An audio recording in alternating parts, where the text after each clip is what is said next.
दोस्तों, भारत अपने विमान कार्यक्रम में तेजी लाने के लिए हर जरूरी कदम उठा रहा है। लगातार कोशिशों और बातचीत के बाद भी अमेरिकी कंपनी वक्त पर इंजनों की डिलीवरी कराने में नाकाम साबित हो रही है। भारत ने तेजस Mk1 अल्फा और तेजस मार्क II के लिए अमेरिकी कंपनी के साथ F404 और F414 इंजनों का करार किया हुआ है। प्लानिंग के तहत जनरल इलेक्ट्रिक को अब तक तेजस Mk1 अल्फा इंजनों की सप्लाई शुरू कर देनी चाहिए थी, जबकि F404 इंजनों का निर्माण भारत में ही भारतीय कंपनी GTRI के साथ किया जाएगा। एमका के शुरुआती प्रोटोटाइप में भी इन इंजनों का इस्तेमाल किया जाता है, लेकिन अमेरिका सहित किसी भी पश्चिमी देश से तकनीक के लिए जो करार होता है, उसमें वे तकनीक ट्रांसफर के लिए तमाम दांव पेंच करते हैं। जबकि इंजनों के लिए अमेरिका ने जितनी देरी की है, उससे अब भारत अपना इंजन पार्टनर बदलने का फैसला कर सकता है। इसके लिए वह अपने सबसे भरोसेमंद और आरामदायक पार्टनर रूस की तरफ जा सकता है। रूस के पास दमदार AL-51 इंजन है, जिसका इस्तेमाल वह अपने दमदार सुखोई 57 में कर रहा है। अब भारत इसी इंजन को Mk के स्थायी इंजन के तौर पर देख रहा है, जिसे वह भारत में ही रूस की रोस्टेक के साथ मिलकर बनाएगा।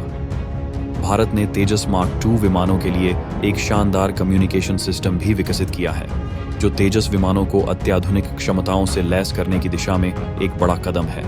एमका के लिए रूसी इंजन की दमदार ताकत और तेजस मार्क II की इस जबरदस्त रेडियो तकनीक की क्षमताओं का पूरा विश्लेषण हमारे वीडियो में देखिए।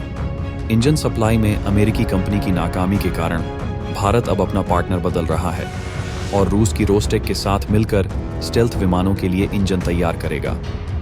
भारत जहां अपने स्वदेशी विमानों के मिशन को बूस्ट देने में लगा हुआ है, जिससे वक्त पर वायुसेना को विमानों की डिलीवरी हो सके, वहीं इन विमानों की तकनीकों पर जोर शोर से काम किया जा रहा है। तेजस मार्क II विमान को भारत घातक क्षमताओं से लैस करना चाहता है और इसी मुहिम के तहत DRDO ने एक एडवांस लेवल का कम्युनिकेशन सिस्टम विकसित किया है। इस सॉफ्टवेयर डिफाइंड रेडियो के बारे में हम आपको आगे बताएंगे, लेकिन इससे पहले हम आपको उस रूसी इंजन के बारे में बताना चाहेंगे जो एमका के लिए सुपर डुपर पावर जनरेट कर सकता है। दरअसल भारत अपने हथियारों के मामले में किसी एक देश पर निर्भर नहीं रहना चाहता है। इसी वजह से वह विमानों के इंजन के लिए अमेरिका और फ्रांस की तरफ देख रहा था, लेकिन अमेरिका ने करार के बाद भी इंजन सप्लाई में जिस तरह की देरी की है, उसके बाद भारत ने रूस के साथ करार करने का निर्णय लिया है। उसके बाद अब भारत ने अपने एमका विमानों के लिए पार्टनर बदलने का मन बना लिया है। भारत अमेरिका की GE से जिन F414 इंजनों का करार कर रहा है, वह रूसी इंजन से बेहद पीछे है, जबकि अमेरिकी कंपनी वक्त पर सप्लाई करने में पूरी तरह से फेल हो चुकी है, जिससे भारत की हवाई क्षमताओं को बढ़ाने का प्लान डिस्टर्ब हो रहा है। ऐसे में भारत अब अपने सबसे विश्वसनीय रक्षा पार्टनर रूस की तरफ ही देख रहा है। रूस अपने 5वीं पीढ़ी के विमान में L-51F1 इंजन का इस्तेमाल करता है, जो बिना आफ्टर बर्नर के 11,000 किलोग्राम का थ्रस्ट जनरेट करने की क्षमता रखता है, जबकि आफ्टर बर्नर के साथ यह 18,000 किलोग्राम का थ्रस्ट जनरेट करता है। यह 176.5 kN का इंजन है, जबकि एमका के लिए 120 kN का इंजन पर्याप्त है। रूसी कंपनी आसानी से तकनीकी सुधार करके इसे एमका के लिए परफेक्ट बना सकती है। अमेरिकी कंपनी का F414 इंजन एमका का स्थायी समाधान नहीं हो सकता है, क्योंकि एमका विमान को एडवांस फीचर से लैस किया जा रहा है, जबकि इसकी स्टील्थ क्षमताएं बेहद घातक हैं। इसके लिए ताकतवर इंजन की जरूरत होगी। रूसी इंजन सुखोई 57 को जबरदस्त क्षमता दे रहा है, जो इस विमान को मैक 2 की घातक स्पीड से लैस करता है। इसी वजह से भारत रूस के साथ ब्रह्मोस मिसाइल प्रोग्राम की तरह भारत में इसका प्रोडक्शन कर सकता है। रूस भारत के लिए हर तरह की सुविधा देने में कोई आनाकानी नहीं करता है, जबकि पश्चिमी देशों की कंपनियां तकनीकी ट्रांसफर में भी तमाम तरह के प्रतिबंध लगाकर रखती हैं। ऐसे में रूसी इंजन ही भारत के लिए सबसे बेहतरीन साबित हो रहा है। वहीं भारत अपने तेजस II के लिए भी तेजी से काम कर रहा है और इसके लिए DRDO ने सॉफ्टवेयर डिफाइंड रेडियो विकसित किया है, जो इन विमानों को एडवांस बना देता है। तेजस Mk2 के लिए सॉफ्टवेयर डिफाइंड रेडियो तैयार है और DRDO ने इस एडवांस तकनीक का ट्रायल शुरू किया है। तेजस Mk2 प्रोग्राम भी तेजी से आगे बढ़ रहा है। DRDO ने इसके लिए एडवांस लेवल का कम्युनिकेशन सिस्टम तैयार किया है और अब इसका ट्रायल शुरू होने वाला है। Aeronautical development agency 2 unit software defined radio की टेस्टिंग करने वाली है। यह दोनों सिस्टम पायलट को मिशन के वक्त बहुत बड़ी मदद साबित होंगे, जिससे विपरीत हालत में भी पायलट किसी मैसेज को आसमान में मौजूद दूसरे विमान के पायलट और जमीन पर मौजूद टीम को भेज सकेगा। विमानों में कम्युनिकेशन सिस्टम बेहद महत्वपूर्ण होता है। इसी वजह से DRDO ने तेजस 2 के लिए अत्याधुनिक सिस्टम को विकसित किया है।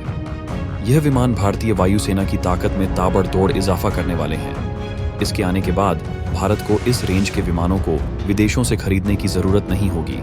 इसमें अत्याधुनिक AI सिस्टम और एडवांस सॉफ्टवेयर इनबिल्ट किया जा रहा है। पहला स्वदेशी लड़ाकू विमान तेजस बनाने के बाद भारत इस प्रोग्राम को तेजस 3 तक पहुंच चुका है। यह लगातार भारत की विकसित हो रही विमान प्रोडक्शन कैपेसिटी को दिखाता है। निश्चित तौर पर भारत की यह जद्दोजहद उसे आसमान में बहुत बड़ी ताकत बनाने वाली है।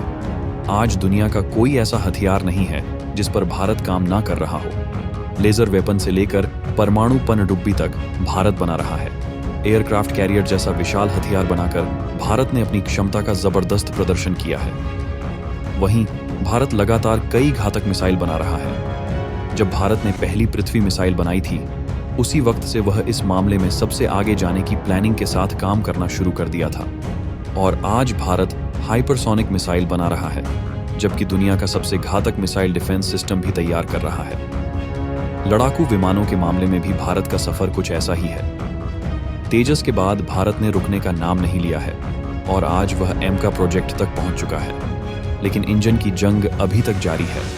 लेकिन भारत इसे भी खत्म करने के लिए अब निर्णायक स्टेज पर आ चुका है।